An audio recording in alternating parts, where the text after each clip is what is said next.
Good evening. I am the narrator, and welcome to my parlor. Tonight's story is The Owl.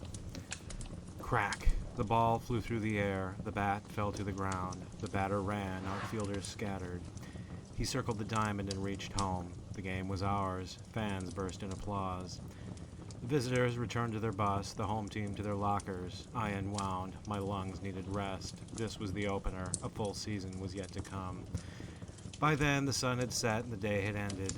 Fans returned to their cars and then their homes. Both were old and shabby. The town was low income. The game was their sole pastime. Tickets cost $5. I fear what they would have done without them. Since the factories closed, the team was all they had. Though both funding and performance were inadequate, the night's win was an anomaly. I was their announcer for as long as I could recall, even when there was nothing to announce. Jacob, my associate, concurred. As the park emptied, we descended from our booth. "Yep," I remarked. "Yep," he agreed. Night had fallen. We left the field and crossed the street, passing abandoned homes. Their dark windows stared like eyes, faded memories, frisbees, bicycles, lemonade stands, the ice cream truck. Such contrast with our surroundings, yet they were one and the same. I was only 40. Such decay normally took decades. Jacob again concurred. We spoke idly of the same subjects. Soon we would diverge, he to his home, I to mine. Soon this typical night would become atypical. We came to the park, or its remains. I recalled its past glory. Its brush had overgrown. Its pavilion and equipment had long fallen in disrepair. Naturally, no one went. I gazed at the rusted sign and read its name under the moonlight, then yawned and trudged forth. Next came the sign for Jacob Street, where we met before games and split after them. It appeared as always, with one difference. A figure stood thereon. A piece of refuse, I reasoned. As we stepped forth, we saw clearer. It was a bird with a round head, a flat face, and a small beak. An owl. I was surprised. Local fauna never went there either. This owl differed from most in three regards. First, its size. It was both taller and stouter than is typical. Second, its disposition. They normally fly off when people arrive, but it stood like a sentinel. Third were its eyes. They did not gaze blankly. They seemed aware, intelligent, almost like it could speak. It did not, but again, it seemed significant. It stared directly at us and seemed to have watched us from afar. I briefly felt we were expected, then dismissed the notion. It did not know who we were. It could not speak to us or to other owls. Of course not. I studied it to convince myself it was normal. However, when I met its eyes, I could not look away. Jacob sensed the same. We stood transfixed. Our thoughts, our awareness ceased, and I do not know when they returned. Its eyes glowed brightly. We were caught and dulled. We stood still and silent, aware only of the light. I forgot my name, my birthplace, my birth date, my traits and memories. I could not think. I could not reason. I could neither infer nor deduce. Suddenly it ended, and things returned to normal. The owl was gone without a trace, it and its mesmeric stare. We stared at each other. What was that?" was all I could say. Jacob nodded. I scanned my mind. Had I experienced this before?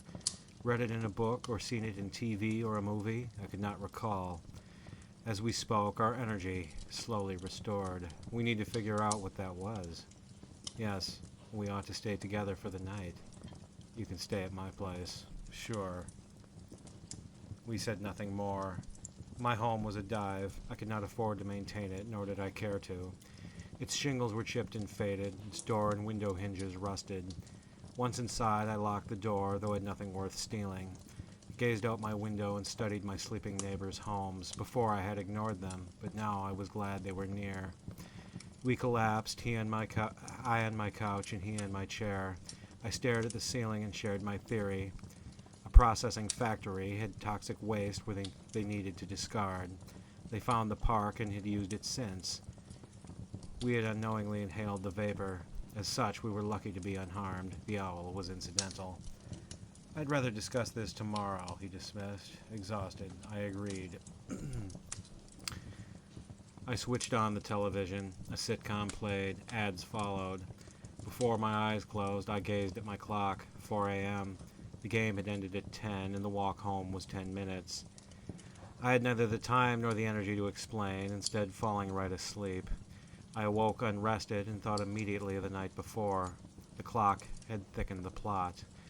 I knew a sanitation worker with access to hazmat costumes. These were needed to avoid further exposure. Jared awoke and gazed at my wall. I shared my plan. He nodded. I then told him that, had my clock been correct, our walk back had taken 4 hours. He said he had seen it likewise. To my relief, I made a pot of coffee and poured 2 mugs. He downed his and left, returning his to my kitchen counter. I reclined and planned my day. Called my acquaintance and asked for 2 suits, but did not explain why. To my surprise, he agreed without asking.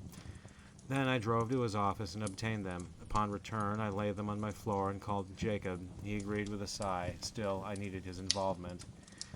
He arrived and studied the outfits, but offered no suggestions. We planned to go at night to avoid police and pedestrians. Both were scant, but I took no chances. The time arrived. We dressed and left. Jacob doubted my theory, hinting at an esoteric explanation. I did not respond, convinced I was right. His help was my sole concern. We soon arrived. I had brought a plastic bag to store a specimen for examination. We descended the steps. They creaked beneath our feet. My memories lay uncharacteristically dormant. We reached the bottom and crept through the tall growth. There I stood at the marsh and opened the bag, scooping and depositing the water. The playground equipment reflected the moonlight, revealing in detail its decay. No cars were near. We were set to return without incident. Soon, however, unease struck me. Energy swelled beneath my feet, as if from within the ground, and coursed from my torso to my head and limbs. My grip softened. I nearly dropped my bag and lost my sample. Still, I did not relent, even as my eyes blurred. I trudged up the steps into my car, my reserve unchallenged. The episode ended. I felt normal again, and we slipped in my car. Drove slowly with dim lights. Luckily, the streets were vacant. At my home, I let us in, key in one hand, bag in the other. There I marched to my basement, its steps creaking like the park's. A single bulb hung from the ceiling. I tugged its string, and the room lit dimly. There I found my freezer and made my deposit. Jacob waited at the stairhead. Clearly exhausted, he told me he was leaving and would return tomorrow. I trudged to the first floor and saw him to the door. Alone, I fell on the couch and switched on the television. With it on in the background, I planned my next move. I knew of a toxicologist the town government employed. To him, I would submit my sample. I knew he would help when told of the implications. It occurred to me, the fame, the accolades, to think, me, investigative reporter. I drifted to sleep. There I found myself adrift in an acrid vapor. Darkness surrounded me. Figures surrounded me, lacking distinct features. Their dimensions undulated, ever shifting. I felt them grazing my limbs, and sensed they claimed me as their own. This went on and on. Then I felt a jolt in my lower abdomen. I could feel but not see the implement. They then receded, and I drifted upward. The darkness cleared, and my speed increased. Dim light glowed above, drawing me nearer and nearer. I jolted awake to my den. My vision cleared, my TV was on, and the sky outside was gray. A nightmare, I assumed, purely symbolic. My dream captors were the factory higher-ups. They could not thwart me in a dream. They could not for real. The hour was transitional, too late to sleep, but too early to be active. I laid until sunrise and would rise with my neighbors. When I did, I forewent hygiene rituals. I retrieved my sample and left while it rode shotgun. At the business district, I ignored both the indigents and failing shops. At City Hall, I engaged the clerk, explained myself, and asked for the toxicologist. He took my sample and my phone number. He assured me I would have the results the next day. I returned to my car, feeling accomplished. Pedestrians watched me come and go. The stranger and his putrid bag confused them. I was amused. They would know my name, my achievement, and count themselves lucky to have seen. Then I returned the suits. When I returned home, Jacob stood on my doorstep, arms crossed and brow furrowed. I knew this would change when I told him, greeting and admitting him as before. He asked if I had contacted the toxicologist. I affirmed, and took his bland nod in stride. We need not have discussed it. There was nothing to be done. I only had to wait for confirmation, my finest hour. Tonight we would celebrate. I called and told friends and acquaintances, the coach and the team manager, former coworkers and classmates. All were fascinated. Jacob alone dissented. He said nothing, only stared. No matter, he would soon understand. After my last call, I produced a bottle of fortified wine and a selection of convenience store pastries. I switched the television on to a Western marathon. He grimaced and ignored both. At the first commercial break, I told him just wait for tomorrow. He smirked and humored me. I did not respond. The marathon drew his attention. At least he enjoyed himself. In time, it drew to a close and he bid adieu, saluting as he did. I obliged and closed my door, laid on my couch, and fell asleep. There I returned to the darkness and its residents. I sensed I was being analyzed and discussed. They spoke without words.